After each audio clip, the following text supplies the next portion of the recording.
Life is life, whether in a cat or dog or man.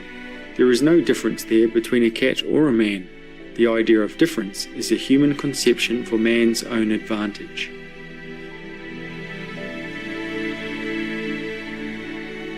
Sri Aurobindo, vegetarian. Integral Yoga for Divine Awakening, Part 2 of 2. Continue watching to find out more. We are delighted to have you join us for part 2 of the 2-part series entitled Sri Aurobindo, Vegetarian, Integral Yoga for Divine Awakening.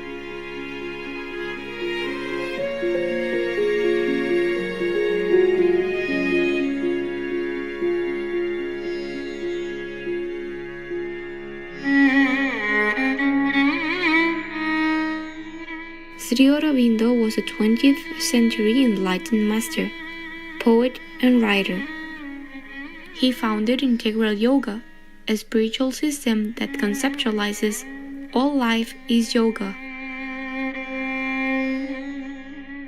In 1910, Sri Aurobindo resettled in Pondicherry, in southern India. He would stay there for the rest of his life, devoting himself entirely to meditation, his yogic practices, and his writings. In the early years of his time in Pondicherry, Sri Aurobindo reread the Vedas in its original Sanskrit text, discovering its true meaning. I found first that the mantras of the Veda illuminated with a clear and exact light psychological experiences of my own, for which I had found no sufficient explanation either in European psychology or in the teachings of yoga or of Vedanta.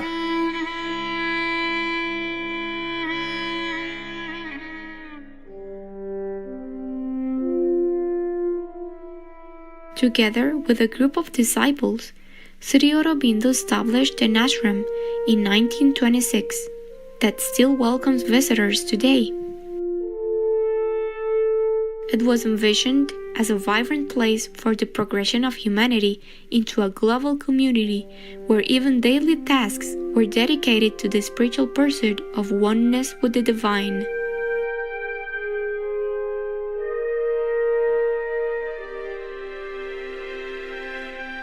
Since the founding of this spiritual community, the vegetarian diet was embraced as the optimal way of eating for wellness that benefits the physical and transcends to the metaphysical. Sri Aurobindo explained that cruelty-free, plant-based foods bring peace and clarity, supporting the awakening of one's spiritual consciousness while also refining and stabilizing one's overall personality. Thus, the Sri Aurobindo ashram serves only vegetarian foods. As Sri Aurobindo explained, life is life, whether in a cat or dog or man. There is no difference there between a cat or a man. The idea of difference is a human conception for man's own advantage.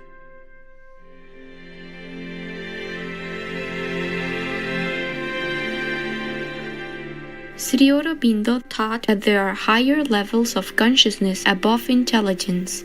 He emphasized that humanity has come to a stage where a new level of consciousness is awakening, and we must assist that awakening.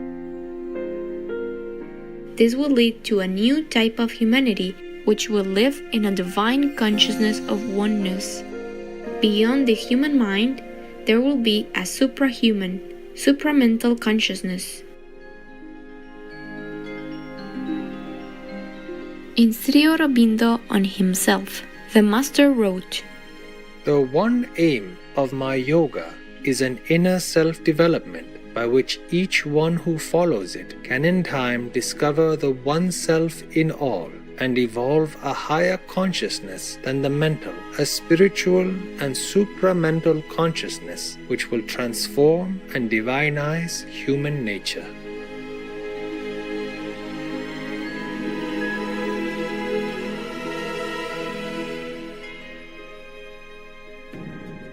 Sri Aurobindo also explained that we are experiencing the current planetary crisis because the human mind cannot solve the problems. Only by rising above the mind into higher intuition and a supramental consciousness can we experience oneness with the world and resolve all the issues.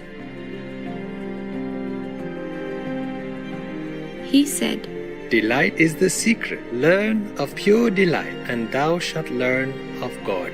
Sri Aurobindo, Thoughts and Glimpses.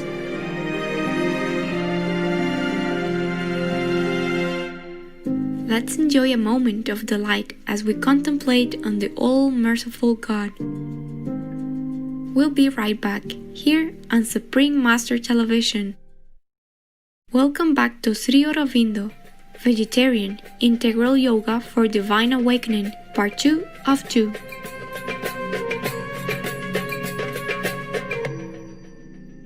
Sri Aurobindo's goal was to help humanity evolve to be more divinely attuned and express perfection in the world. Early in the development of his noble mission, he received assistance from his spiritual collaborator, Mira Alfasa, a French mystic known as the Mother.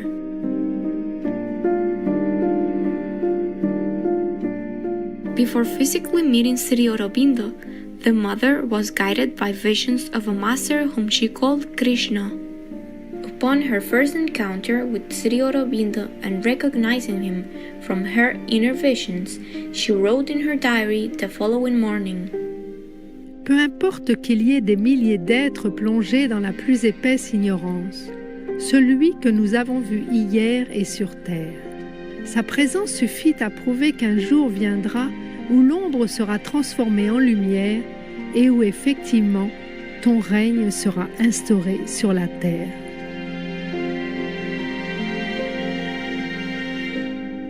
The Mother joined Sri Aurobindo in Pondicherry, and when Sri Aurobindo retired into complete solitude, he entrusted the Sri Aurobindo ashram's material and spiritual charge to the Mother.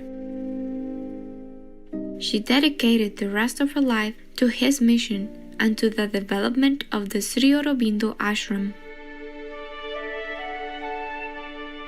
Sri Aurobindo was a prolific writer and a poet-seer of the highest caliber. His poems and writings, originating from the most sublime realms of human consciousness, are nothing short of transcendental.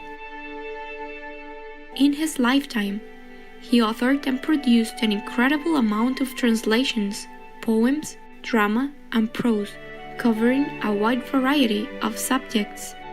Most of his works were published by 1920. As testimony to his prodigious writing skills and the intensity of his mental focus, he juggled writing up to 6 books at one time, regardless of the diversity of the topics.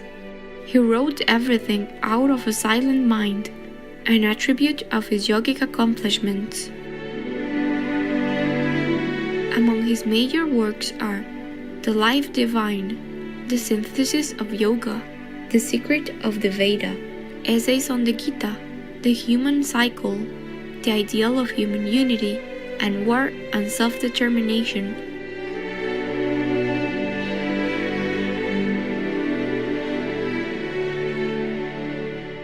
Savitri, an epic poem which he wrote and rewrote over and over again for well over 20 years, is roughly founded on the ancient tale of Savitri and the Satyavan from the Mahabharata. It conveys the story of an individual vanquishing ignorance, hardships, and death through her spiritual quest. Savitri tells of the advent of divinity on earth and is a portrayal of Sri Aurobindo's loftiest ideal. Love is a yearning of the one for the one.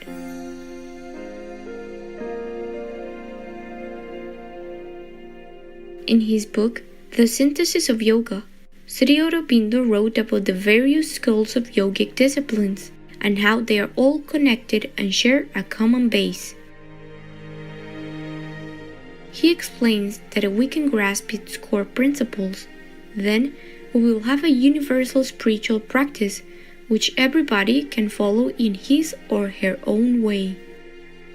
He elucidates further on the various stages and experiences of integral yoga and expounds on the vision of the world from the spiritual perspective, detailing its spiritual future and how it will unfold.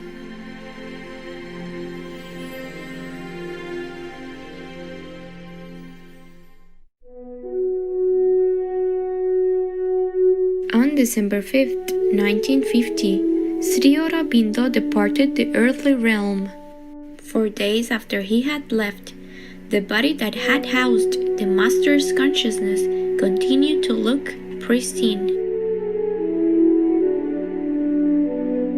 One of his devotees, Dr. Sanyal Pravat, who had attended Sri Aurobindo in his last days, said, Mother and I had a look at him. How wonderful, how beautiful he looked with a golden hue. There were no signs of death as science had taught me, no evidence of the slightest discoloration or decomposition. The mother whispered, as long as the supramental light does not pass away, the body will not show any signs of decomposition, and it may be a day or it may take many more days. I whispered to her, where is the light you speak of? Can I not see it? I was then kneeling by Sri Aurobindo's bed by the mother's feet. She smiled at me and with infinite compassion put her hand on my head. There he was, with a luminous mantle of bluish golden hue around him.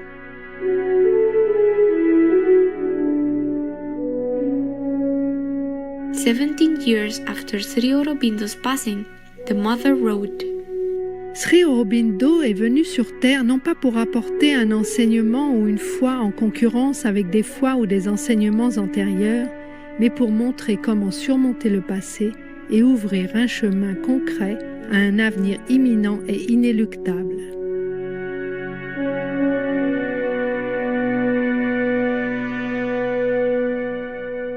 With deep respect and gratitude in our hearts, we pray that Sri Aurobindo's vision of an elevated humanity may soon be realized, so that all beings may live in peace and spiritual oneness on earth. In closing, we leave you with a token of wisdom from Sri Aurobindo. An aimless life is always a troubled life. Every individual should have an aim, but do not forget that the quality of your aim will depend the quality of your life. Your aim should be high and wide, generous and disinterested. This will make your life precious to yourself and to others. Whatever your ideal, it cannot be perfectly realized unless you have realized perfection in yourself.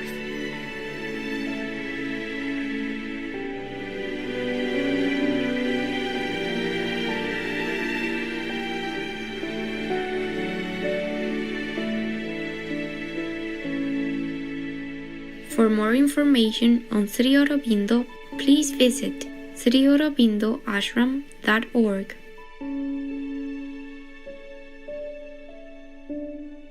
Noble viewers, it's been a pleasure to have you with us today.